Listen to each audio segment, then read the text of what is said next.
Hello everyone, my name is Lokesh Ravitharan and I will be exploring how our social and physical environments can confine us. I've identified two common themes. First being, societal discrimination of minority groups prevents them from attaining the American dream and true freedom. Anne Bradstreet is from a time before America was even founded. Yet, she still experienced discrimination and was discouraged from being a poet as she was a woman.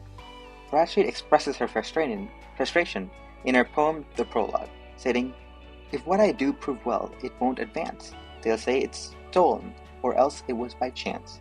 Here we get a peek at the ugliness of prejudice. It puts Bradstreet in a situation where she just can't win. If she writes poorly to appease the male-dominant society, they'll just say, "Oh, told her so." If she does a good job, they'll accuse her of plagiarism. It hardly seems fair, and that's just the point. In A Raisin in the Sun, Hansberry explores how systemic redlining discriminates against the black community and prevents them from reaching their goals and dreams. Although individuals have the opportunity to try and leave this red line district, black individuals who move into white neighborhoods still face bigotry and violence.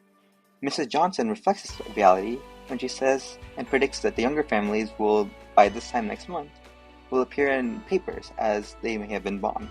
In addition, Mr. Lindner tries to convey to the younger family that they're not welcome in the white neighborhood by trying to dance around the topic of discrimination, choosing rather to focus on appealing to their perceived happiness. In Gifts Gens in the American Society, Mrs. Chang and her family are financially well off, yet they're denied access to the country club, which doesn't welcome people of color. Mrs. Callie mentions to Mr. Chang that they have famously kept some black family out, and some are waiting so long that they're going to sue. Additionally, Mr. Chang and his family, when they get to a country club party, are in an altercation when Jeremy comes up to Mr. Chang and says, "This is my party, I've never seen you here before in my life. Who are you? Who are you?" Highlighting how even if you're economically well off and have achieved the American dream in a traditional sense, if you're part of a minority group, you'll never have the true freedom to mingle with everyone in society. The second theme I've identified is that physical isolation in a confined environment can cause individuals to try and escape reality by fixating on irrational things. In The Yellow Wallpaper, the narrator is confined to her bedroom on the judgment of her physician husband. The isolation is believed to be the ideal treatment, but it has the opposite intended effect. The narrator starts to fall more into a state of madness, and the yellow wallpaper in her room gives her a sense of comfort. She states, "Life is much more exciting now than it used to be. You see, I have something more to expect, to look forward to watch. I really do eat better and are more quiet than I was." This is arguably the moment of the story where the narrator truly has lost her sanity.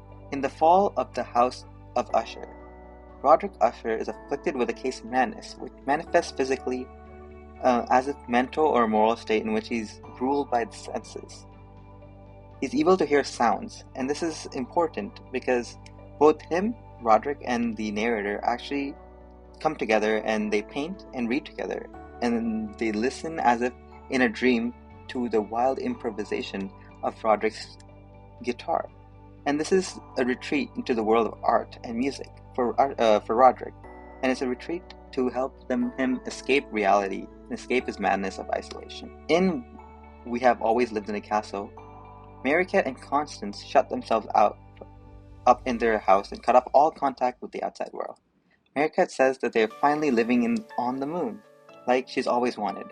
Her attitude shows that the most important part of her vision on the moon is the isolation that it provides. It represents her ideal reality she wishes to come true.